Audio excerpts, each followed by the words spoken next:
माननीय श्रीमती अन्नपूर्णा देवी जी,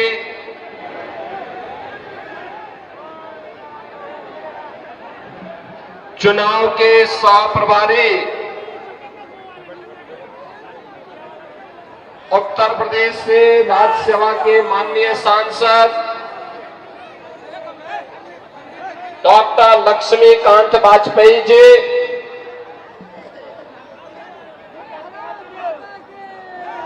भारतीय जनता पार्टी के कोडरमा से लोकप्रिय प्रत्याशी डॉक्टर नीरा यादव जी, बरकट्टा विधानसभा क्षेत्र से भारतीय जनता पार्टी के लोकप्रिय प्रत्याशी श्री अमित यादव जी, प्रदेश महामंत्री श्री मनोज सिंह जी, जिला अध्यक्ष अनूप जोशी जी, भारी संख्या में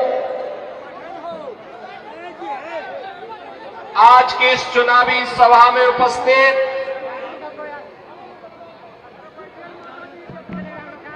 कोडरमा, बरकट्टा और इस क्षेत्र से जुड़े हुए सभी मेरे उपस्थित बहनों और भाइयों,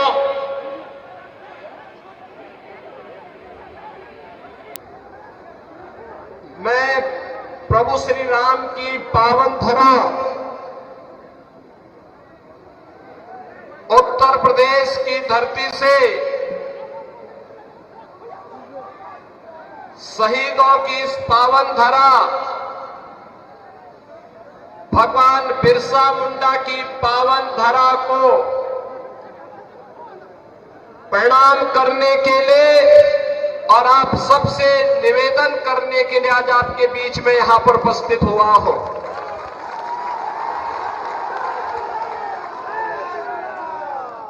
दीपावली का पर्व आपने भी बड़े उल्लास के साथ संपन्न किया है और आज से छठ महापर्व का भी आयोजन प्रारंभ होने जा रहा है। आप सबको मैं छठ की हृदय से बधाई देता हूं और छठी माई आप सबके जीवन में खुशहाली लाए, इसकी भी प्रार्थना करता हूं। बहनों और भाइयों, आपने अभी पिछले दिनों हरियाणा विधानसभा के चुनाव के परिणाम को देखा होगा। हरियाणा के चुनाव के पहले सभी लोग क्या बोलते थे और जब चुनाव के परिणाम आए तो अकेले भारतीय जनता पार्टी 2/3 से अधिक सीट जीती और कांग्रेस धराशायी हो गई। हरियाणा के लोगों से जब पत्रकारों ने पूछा कि चुनाव के पहले तो लगता था कि कांग्रेस और उसके सहयोगी जीतेंगे, ये कैसे हुआ, तो हरियाणा की जनता ने कहा कि विकास, सुरक्षा, सुव्यवस्था और सुशासन के लिए डबल इंजन आवश्यक है और मोदी जी के नेतृत्व में अगर डबल इंजन की सरकार चले तो इस सोने में सुहागा है। इसलिए हरियाणा की जनता ने निर्णय लेकर के फिर से भारतीय जनता पार्टी को विजयी बनाया है। बहनों और भाइयों, हमारा ये झारखंड, कोडरमा प्राकृतिक संसाधनों से भरपूर है। धरती आबा भगवान बिरसा मुंडा की पावन धरा है, शहीदों की धरा है। देश की आजादी के लिए अकेले कोडरमा से एक नहीं, चार चार हुतात्माओं ने अपना बलिदान दे करके इस देश को ब्रिटिश हुकूमत से मुक्त करने के लिए अपना योगदान दिया था। लेकिन आज क्या हो रहा है झारखंड में, मैं देख रहा था। एक आलमगीर आलम थे, औरंगजेब, देश को लूटा था उसने, देश के पवित्र मंदिरों को नष्ट किया था उसने। और दूसरा, झारखंड मुक्ति मोर्चा का भी तो एक मंत्री था आलमगीर, जो यहां लूट करके जिसके घरों में नोटों की गड्डियां के गरीबों के झारखंड वासियों का पैसा उसके घरों में कैसे नोट की गड्डियां उसके नौकरों और उसके परिवार के अन्य लोगों के घरों में किस रूप में पड़ी हुई थी। ये लूट का इससे दूसरा घटिया स्तर और दूसरा देखा नहीं जा सकता है।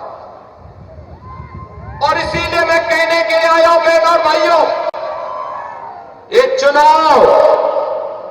चुनाव उसी विकास के नाम पर जिन लोगों ने आपको छला है उसको जवाब देने का एक अवसर भी है। भारतीय जनता पार्टी, जहां कहीं पर भी भारतीय जनता पार्टी की सरकारें हैं, उन्होंने विकास का एक मॉडल दिया, उन्होंने विरासत का सम्मान किया। आप यही सोचिए, 1947 में देश आजाद हुआ था, कांग्रेस को देश की जनता ने शासन करने का अवसर दिया था, एक लंबे समय तक उन्होंने शासन किया था। लेकिन क्या कभी किसी ने गरीबों के लिए ईमानदारी से कोई योजना चलाई? बहनों और भाइयों, मोदी जी जब 2014 में प्रधानमंत्री बने थे, मीडिया ने उनसे पूछा था कि प्रधानमंत्री बनने के बाद आपका एजेंडा क्या होगा। मोदी जी ने कहा, एक लाइन में उन्होंने कहा था, सबका साथ और सबका विकास।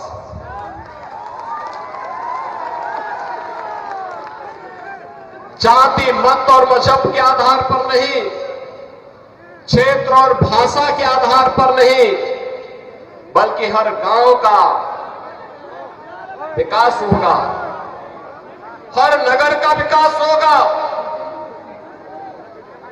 गरीब, किसान, नौजवान, महिलाएं, इन सब का विकास होगा। देश की सुरक्षा के साथ कोई भी समझौता नहीं होगा। देश का सुरक्षा का मॉडल क्या होना चाहिए, ये आज आप देख रहे होंगे। कांग्रेस की सरकारें हुआ करती थी, तब चीन हमारे देश के अंदर घुसता था, और आज आप देख रहे होंगे, समाचार रोज पढ़ रहे होंगे, आज चीन की सेनाएं पीछे हट रही हैं और वहां पर भारत की सेना गश्त कर रही है। पाकिस्तान तो अब भारत का नाम सुनकर के ही कंपकपी शुरू हो जाती है। पाकिस्तान को जैसे लगता है, अब जब उसको कहीं सुनवाई नहीं होती तो यूएन में कहता है, उसको सपने आते हैं, कहता है कि भारत कभी भी हम पे हमला कर सकता है, हमारी जान बचाओ। सरकार तो ऐसे ही होनी चाहिए जो दुश्मन के दिल को दहला सके, और यही आज भारत की सरकार कर रही है। बहनों और भाइयों, देश की सुरक्षा हो या आंतरिक सुरक्षा, आप सोचो, ये कांग्रेस और उसके सहयोगियों ने कश्मीर की समस्या दी थी, मोदी जी ने धारा 370 समाप्त करके कश्मीर की समस्या का समाधान कर दिया। कांग्रेस ने गरीबों को भूखा मरने के लिए छोड़ दिया था, किसानों को आत्महत्या करने के लिए मजबूर कर दिया था। कांग्रेस हो या झारखंड मुक्ति मोर्चा या आरजेडी, इनको जब भी अवसर मिला इन्होंने गरीबों के पेट पर लात मारने का काम किया, किसानों को आत्महत्या करने के लिए मजबूर किया, नौजवानों को पलायन करने के लिए मजबूर किया, प्राकृतिक संसाधनों पर लूट मचाने का इन्होंने कार्य किया। यही तो करते रहे। प्राकृतिक संसाधनों से भरपूर यह क्षेत्र अपराध की खदानों के लिए जाना जाता है। यहां पर तमाम नए प्राकृतिक संसाधन मौजूद हैं, प्रकृति की गोद में मौजूद हैं, लेकिन नियत सही हो। एक गरीब को एक ट्रॉली बालू नहीं मिलता घर बनाने के लिए, लेकिन बालू माफिया इस सरकार संरक्षण प्राप्त करके फल फूल रहे हैं। शराब माफिया फल फूल रहे हैं, वन माफिया और भू माफिया सिर तान करके चल रहे हैं। और इसी ने कहने के लिए आए हैं, ये माफिया का उपचार केवल भाजपा है, भाजपा।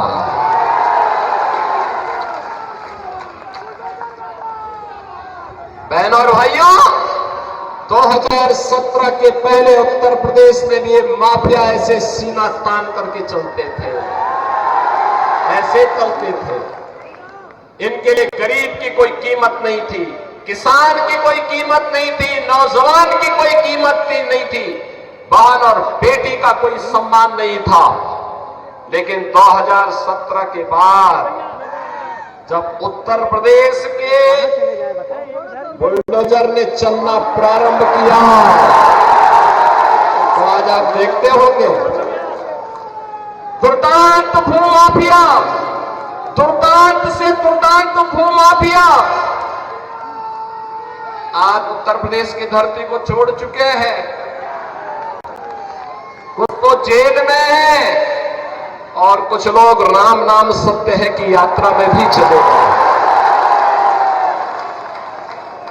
भूमाफिया नहीं, खनन माफिया भी नहीं, वन माफिया भी नहीं, पशु माफिया भी नहीं, संगठित अपराध में संलिप्त माफिया भी नहीं। आज तो कोई भी माफिया हो, शराब माफिया हो या बालू माफिया, यूपी से गायब हो गया है। ऐसे ही गायब हो गया जैसे गधे के सिर की सींग समाप्त हो गई।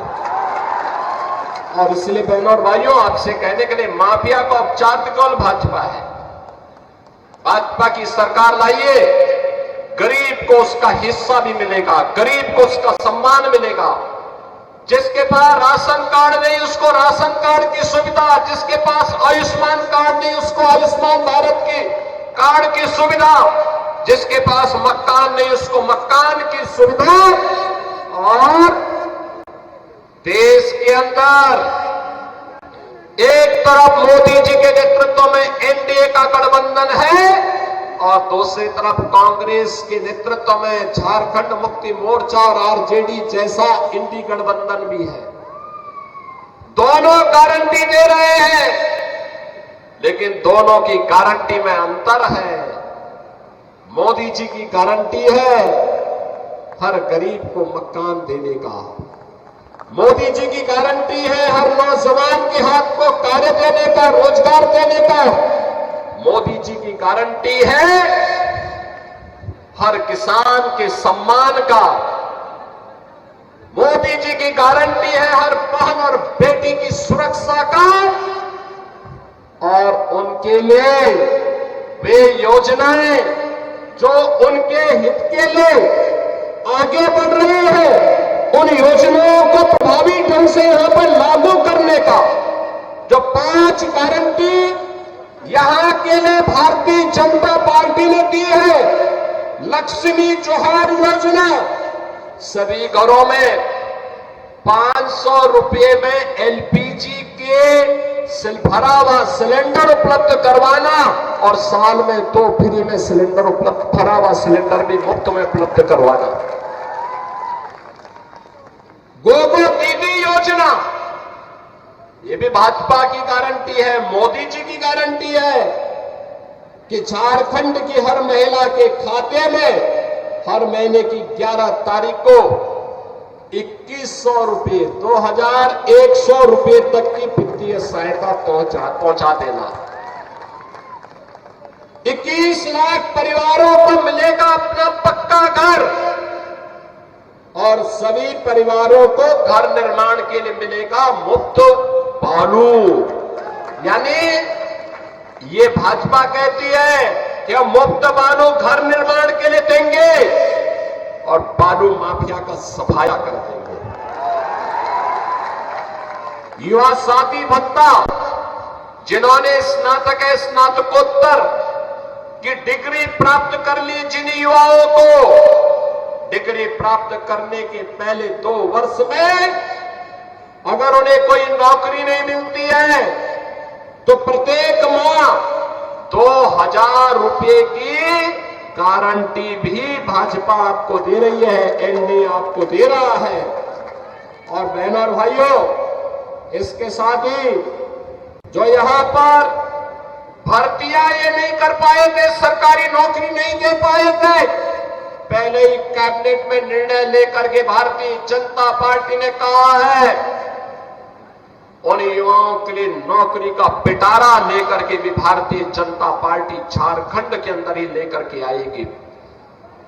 झारखंड के अंदर 5 साल में 5 लाख नौजवानों के लिए नए रोजगार उपलब्ध करवाने के कार्यक्रम को भी भारतीय जनता पार्टी आगे बढ़ाने की बात कर रही है। और इसलिए बहनों और भाइयों, आज मैं आपके बीच आया हूं आपसे कहने के लिए, भारतीय जनता पार्टी देश की सुरक्षा की गारंटी है। भारतीय जनता पार्टी देश के स्वाभिमान की गारंटी है।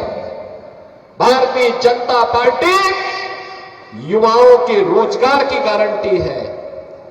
भारतीय जनता पार्टी महिलाओं के लिए सम्मान और स्वावलंबन की गारंटी है। भारतीय जनता पार्टी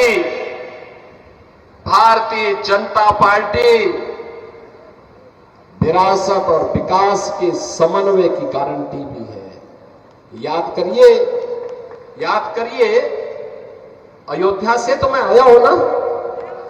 कितने लोग अयोध्या गए हैं? कितने लोग अयोध्या गए हैं? आप लोग एक बार अयोध्या आइए। मैं अन्नपूर्णा देवी जी से कहूंगा, वे यूपी के अंदर चुनाव के अंदर सहप्रभारी के रूप में विधानसभा चुनाव के अंदर काम कर रही थी। पूरे यूपी के अंदर घूमी, बहुत अच्छा काम उन्होंने किया था। और मैं आप सबसे कहूंगा, चुनाव के बाद एक बार वो आपको लेकर के अयोध्या पहुंचे। अयोध्या की गारंटी बाकी हम लोग के लिए, एक बार देखिए आप अयोध्या धाम को। बहनों और भाइयों, जब ये कांग्रेस के लोग थे ना, अयोध्या में कितनी दुर्व्यवस्था थी। बिजली नहीं मिलती थी, सड़क सिंगल लेन की थी, गंदगी रहती थी, अराजकता थी, कोई किसी को पूछता नहीं था। और राम मंदिर निर्माण न हो इसके लिए इनके द्वारा बार बार रोड़े अटकाए जाते थे। आज तो आप देख रहे होंगे, प्रधानमंत्री मोदी जी का यशस्वी नेतृत्व मिला। अयोध्या में 500 वर्षों के बाद अभी भव्य दीपोत्सव का आयोजन भी आपने देखा होगा। कितना भव्य दीपोत्सव अयोध्या में हुआ था। 500 वर्षों के बाद प्रभु रामलला अपने धाम में विराजमान हो गए। हर भारतवासी का सीना गर्व के साथ आज चढ़ा हुआ है इस बात को लेकर के कि हमारे प्रभु राम अपनी जन्मभूमि पर 500 वर्षों के बाद फिर से विराजमान हो चुके हैं। हर भारतवासी के लिए इससे ज्यादा सम्मान और क्या हो सकता है? बहनों और भाइयों, और हम लोगों ने कहा है, आज आप जाइए अयोध्या में, जिस ओर जाएंगे 4 लेन की सड़क मिलेगी और एक इंटरनेशनल एयरपोर्ट का निर्माण भी वहां हो गया है। इंटरनेशनल एयरपोर्ट का नाम महर्षि वाल्मीकि के नाम पर है।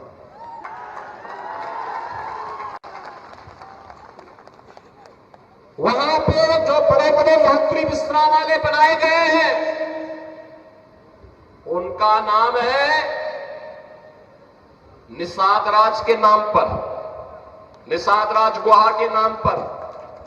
और जो भोजनालय वहां बन रहे हैं जहां पे श्रद्धालुओं के लिए शुद्ध भोजन प्राप्त होता है उनका नाम है माता सबरी के नाम पर।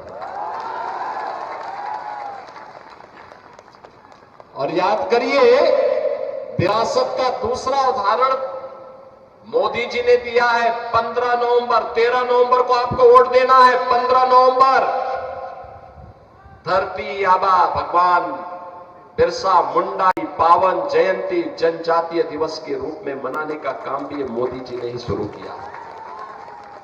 और इसलिए बहनों और भाइयों, आज हम सब आपके पास आए हैं। विरासत और विकास का समन्वय कैसे होना चाहिए, सुरक्षा और सुशासन का बेहतर समन्वय कैसे होना चाहिए, ये केवल और केवल भाजपा इसका उदाहरण प्रस्तुत कर सकती है।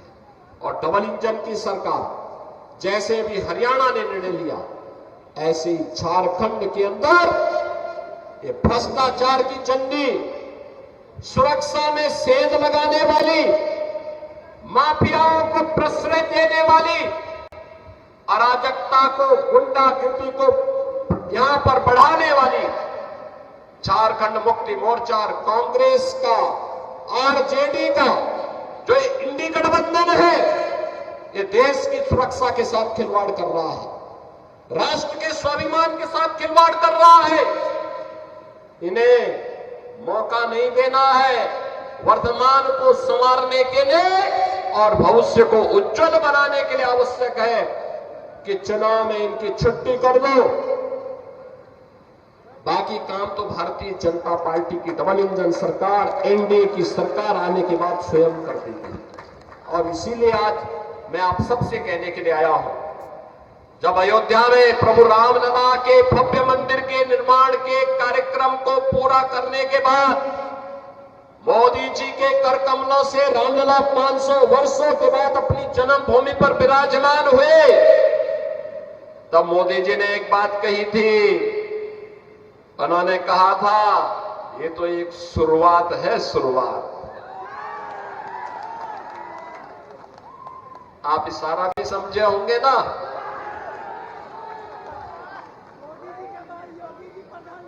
ये शुरुआत है अयोध्या में रामलला की अपने धाम में वापसी। स्वाभाविक रूप से हमारे कृष्ण कन्हैया कहां मानने वाले हैं, मथुरा में भी यही इंतजार होने वाला है।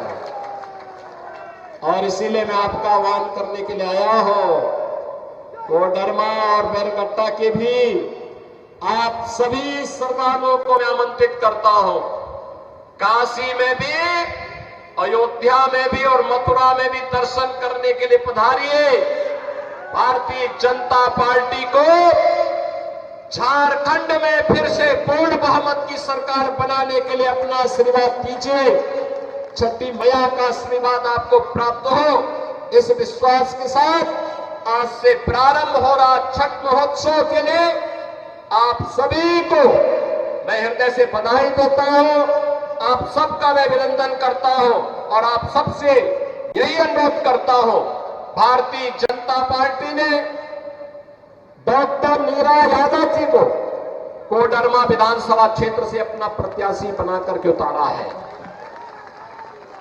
और साथ साथ श्री अमित यादव को बरकट्टा से अपना प्रत्याशी बना करके आपके बीच में उतारा है।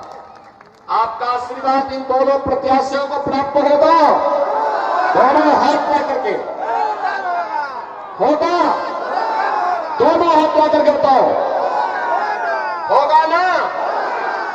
तो फिर मेरे साथ बोलेंगे, भारत माता की, भारत माता की, भारत माता की।